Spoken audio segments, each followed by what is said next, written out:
Hello friends, ओम श्री गणेशाय नमः। जय श्री कृष्ण। आप सभी का स्वागत है आपके अपने यूट्यूब चैनल पर। फ्रेंड्स, आज हम आपको इस वीडियो में बताने जा रहे हैं अधिक मास अर्थात पुरुषोत्तम मास महात्म्य की 29वें अध्याय की कथा के बारे में।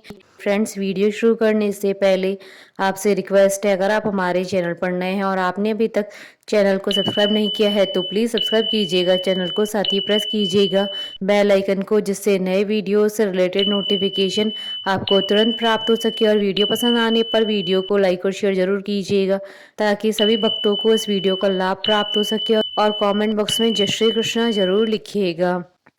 श्री गणेश जी को प्रणाम करते हुए तथा पुरुषोत्तम भगवान श्री कृष्ण जी तथा संपूर्ण सृष्टि का पालन करने वाले भगवान विष्णु जी, ज्ञान प्रदान करने वाले सरस्वती माता, सब पुराणों के कर्ता श्री व्यास जी तथा सभी ज्ञानी जनों के चरण कमलों में नमस्कार करके भगवान की श्रद्धा और भक्ति रस में डूबे हुए पुरुषोत्तम मास महात्म्य की कथा कहते हैं। पुरुषोत्तम मास महात्म्य 29वां अध्याय प्रारंभ। पुण्यशील सुशील बोले, हे विभो, गोलोक को चलो, यहाँ देरी क्यों करते हो? तुमको पुरुषोत्तम भगवान का सामीप्य मिला है। कदर्य बोला, मेरे बहुत कर्म अनेक प्रकार से भोगने योग्य, परंतु हमारा उद्धार कैसे हुआ जिससे गोलोक को प्राप्त हुआ? जितनी वर्षा की धाराएं हैं, जितने तरण है, पृथ्वी पर धूलि के कण है, आकाश में जितनी ताराएं, उतने मेरे पाप है। मैंने यह सुंदर तथा मनोहर शरीर कैसे प्राप्त किया? हे हरि भगवान के प्रिय, इसका अति उग्र कारण मुझसे कहिए। श्री नारायण बोले, कदर है कि इस प्रकार वाणी को श्रवण कर हरि के दूतों ने कहा। हरि दूत बोले, अहो आश्चर्य है, हे देव, आपने इस पद की प्राप्ति का कारण महान साधन कैसे नहीं जाना? हे प्रभु, सब में उत्तम हो उत्तम विष्णु का प्रिय मान पुण्य फल को देने वाला पुरुषोत्तम नाम से प्रसिद्ध मास को क्यों नहीं जाना? उस पुरुषोत्तम मास में देवताओं से भी न होने वाला तप तुमने किया है। हे महाराज, वन में वानर शरीर से अज्ञान में वह तप हुआ है। मुख रोग के कारण अज्ञान से अनाहार व्रत हुआ और तुमने बंदर पने की चंचलता वश वृक्षों से फलों को तोड़कर पृथ्वी पर फेंका। उन फलों से दूसरे मनुष्य तृप्त हुए। अंतःकरण में विशेष दुख होने से भी पानी भी नहीं पिया। इस तरह श्री पुरुषोत्तम मास में अज्ञान वश तुमसे तीव्र तप हो गया। हे अनक, फलों के फेंकने से परोपकार भी हो गया। वन में घूमते घूमते शीत वायु घाम को सहन किया और श्रेष्ठ तीर्थ में सुंदर महातीर्थ में 5 दिनों तक गोता लगाया, जिससे श्री पुरुषोत्तम मास में तुमको स्नान का पुण्य प्राप्त हुआ। इस प्रकार तुम्हारे रोगी की अज्ञान से उत्तम तप को हो गया, सो ये सफल हुआ है और तुमने इस समय अनुभव किया है। जब बिना समझे पुरुषोत्तम मास के सेवन हो जाने से तुमको यह फल मिला है, तो मनुष्य इस पुरुषोत्तम मास के उत्तम महात्मा को जानकर श्रद्धा से विधि पूर्वक कर्म करे तो उनका क्या ही कहना है। तुमने अपना जो अर्थ साधन किया है वैसा करने से कौन समर्थ है? पुरुषोत्तम भगवान को और कोई वस्तु प्रीति देने वाली नहीं है। इस भारत खंड में अति दुर्लभ मनुष्य योनि में जन्म लेकर जो पुरुषोत्तम भगवान की सेवा करते हैं, जिस पुरुषोत्तम मास में एक भी उपवास करने से मनुष्य पाप पुंज से छूट जाता है, वहां तुमने महीनों उपवास किया। इस उग्र तपस्या का फल कहाँ जाएगा? इस मास के समान वे प्राणी धन्य कृतकृत्य हैं।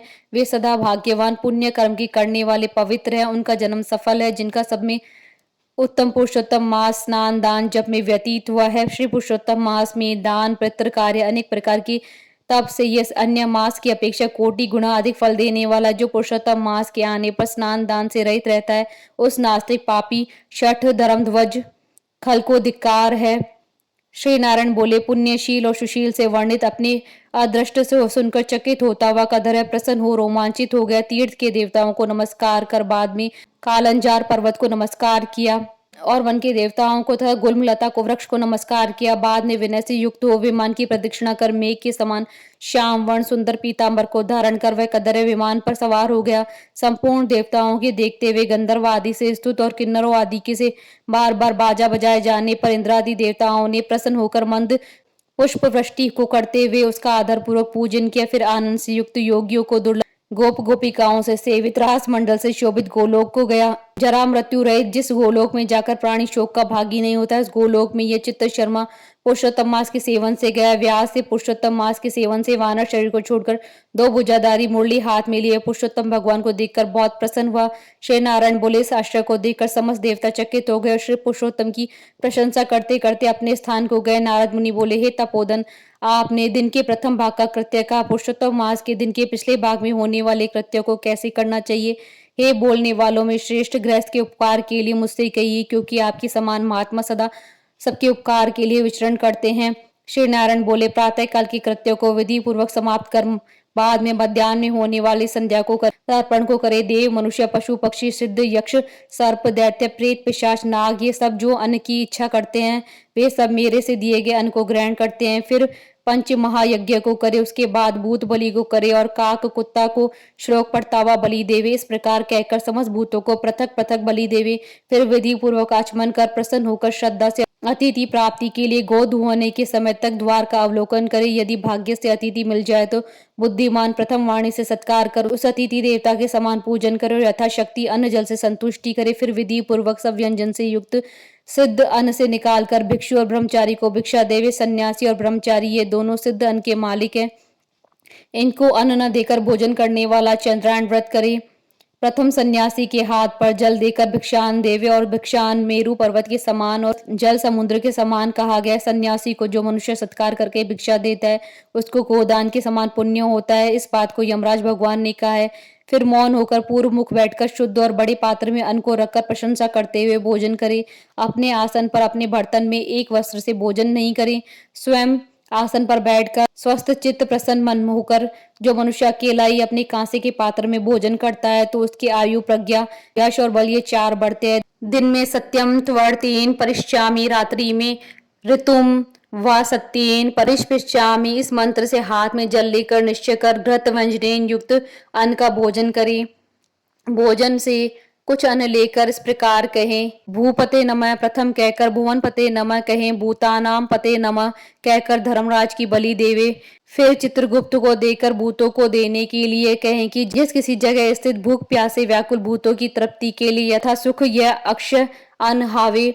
प्रणायाय, अपनाय, व्यायानाय, उदानाय तथा समानाय कहें। प्रणव प्रथम उच्चारण कर अंत में स्वापद जोड़कर घृत के साथ 5 ग्रास जिह्वा से प्रथम निगल जाएं, दांतों में न दबाएं। फिर तन्मय होकर मधुर भोजन करें। नमक के पदार्थ और खट्टा पदार्थ मध्य में, कड़वा तीखा भोजन अंत में खाएं। पुरुष प्रथम द्रव पदार्थ भोजन करे, मध्य में कठिन पदार्थ भोजन करे, अंत में पुनः पतला पदार्थ भोजन करे। और बल और आरोग्य से रहित नहीं होता है।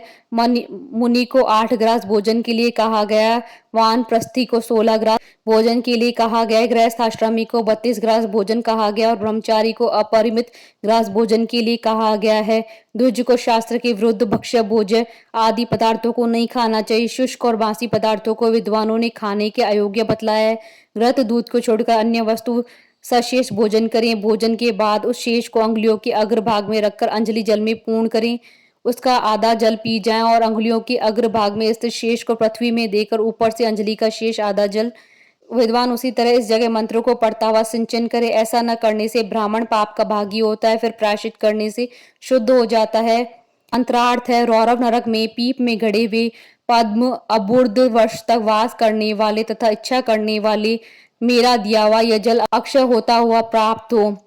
मंत्र पढ़ के जल से सिंचन कर दांतों को शुद्ध करे। आचमन कर गीले हाथ से पात्र को कुछ हटाकर उस भोजन स्थान से उठकर बाहर बैठकर स्वस्थ होकर मिट्टी और जल से मुख हाथ को शुद्ध कर सोला कुल्ला कर शुद्ध हो सुख से बैठकर इन 2 मंत्रों को पढ़ता हुआ हाथ से उधर को स्पर्श करें।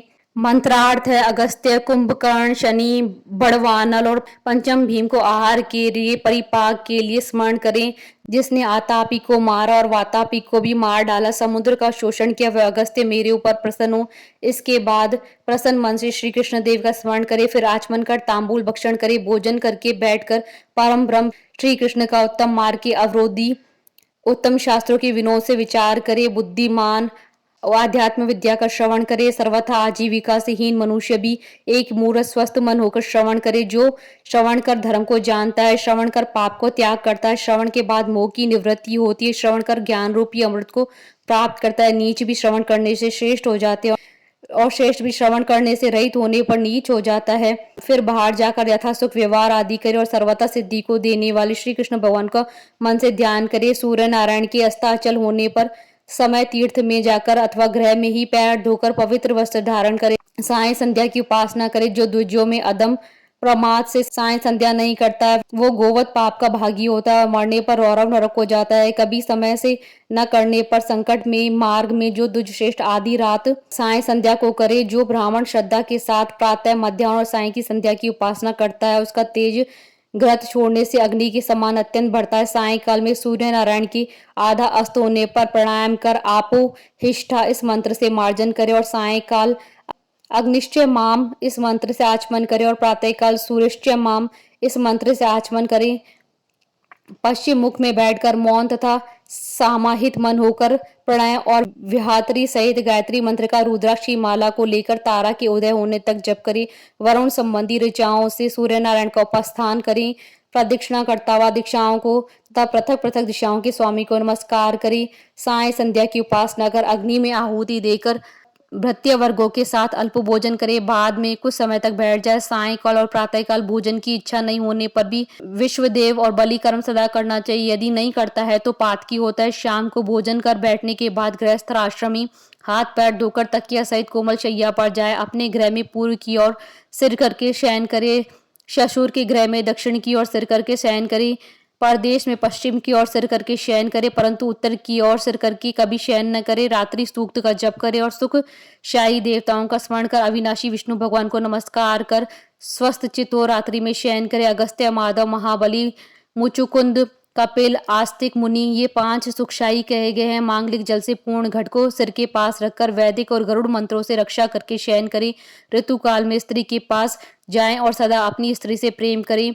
व्रती रति की कामना से पर्व को छोड़कर अपनी स्त्री के पास जाए। प्रदोष के पिछले पैर में वेदाभ्यास करके समय व्यतीत करे। फिर 2 पैर शयन करने वाला ब्रह्म तुल्य होने की योग्य है। यह सब प्रतिदिन के समस्त कृत्य समुदाय को कहा गया है। गृहस्थ आश्रमी भली भांति इसको करे और यही गृहस्थ आश्रम का लक्षण है। अहिंसा, सत्य वचन, समस्त प्राणी पर दया, शांति, यथाशक्ति दान करना गृहस्थ आश्रम का धर्म है। पर स्त्री से भोग नहीं करना, अपनी धर्मपत्नी की रक्षा करना, बिना दी हुई वस्तु को नहीं लेना, शहद मांस को नहीं खाना, यह 5 प्रकार का धर्म बहुत शाखा वाला, सुख देने वाला है। शरीर से होने वाले धर्म को उत्तम प्राणियों को करना चाहिए। श्री नारायण बोले, संपूर्ण वेदों में कहा हुआ यह उत्तम चरित्र गृहस्थ आश्रम का लक्षण है। हे मुने, इसको लोक के हित के लिए संक्षेप में लक्षण के साथ आपसे मैंने अच्छी तरह से कहा है। श्री वृहद नारद पुराणीय पुरुषोत्तम मास महात्मा 29वां अध्याय संपूर्ण।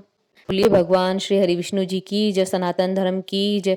हमारे साथ इस वीडियो में अंत तक बने रहने के लिए आपका धन्यवाद। ओम श्री गणेशाय नमः। जय श्री कृष्ण।